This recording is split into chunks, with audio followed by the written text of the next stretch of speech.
There's a TV on in the other room. I want to keep filming so that you guys can see me. Last night they hit me back here and they said it will sound like it's coming from this direction, but it's really coming from this direction. And they said they're not going to stop. They said they said the problem with me is that I don't know how unpopular I am and how many people dislike me. That this is something like the equalizer where they're going to punish me for everything I've ever done wrong. And that one of my ex-boyfriends cared about me, but something about him not caring about me enough, and or something along the lines that I wanted to marry him, but he didn't want me. But the next woman who he dated knew how to manipulate him into marrying her because she had a coalition, and that when he married her, she knew how to manipulate him into telling him what he wanted to hear, and he was never going to marry me. I'm not going to tell you guys the truth about this relationship that they're referring to because I know the truth and I know he knows the truth. But that is how they planned on creating AI, because they planned on manipulating me to talk to them or you about the truth, and then they could feed it into their computer software and recreate, which is their keyword. Like, they love to use the phrase recreate my life or recreate whatever. So how this was supposed to work is that they were going to hit me enough to get me, it's like an interrogation, like waterboarding, to the point where if you hit me enough, you disfigure me enough. You guys have seen how disfigured I've been. I start talking a lot. So they started, and in the background you can hear a TV in the kitchen where they're talking along with me talking.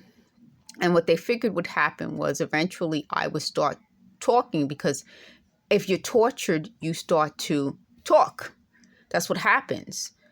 And then they would start talking about other people. So I've been adding the police. I called the police this week and they didn't come. I called them twice and they didn't come. And I let them know about this electronic harassment. It's important that I do that. They said what they're going to do is try to reestablish guilt in me, because this is part of how this was supposed to work. They were supposed to be able to trigger emotions in me: anger, guilt, shame. And they said that's how they were going to, quote unquote, keep me in this program. But they lied about it. So as they're trying to figure out what happened in the past, and when I say past, I don't mean just like last year. I'm talking about 20-something years ago, 30-something years ago. They felt that I would correct their whatever and say what actually happened. I won't. I'm over that. You know what I mean? Like, when you get to a certain point in your life, I'm going to be 50 this year in December. I'm going to be a 50-year-old woman. I don't have to dwell on the past. And that's how they expected this to work for them, that I would be the type of person. And that's where it goes back to the conversation I started with my ex-boyfriend, where they created this based on the type of person they thought I was. But they also created it based on the type of person they thought he was. And it's weird, because I can tell that they are not in the circle. They keep coming up with ways to pretend that they were in the circle. And you guys know what I mean by saying in the circle. They hate when I do this, because I'm talking to you folks and you folks get it, but they don't get it. In the circle means in the know. They weren't in the know, and they will never be in the know. They hoped that I would put them in the know. I will not. The other part of that, and they hate when I do this, like I lean in and I raise my eyebrows a little bit, because I'm a native New Yorker, Bronx girl.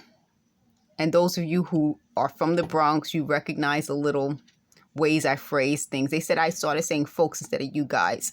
I say both. I say you guys, you people, folks. I say all of it because that's how I was raised. And that's what I'm talking about, being in the know. What does in the know really mean? In the know doesn't mean that you have to say every little thing and explain every little thing. It means you know.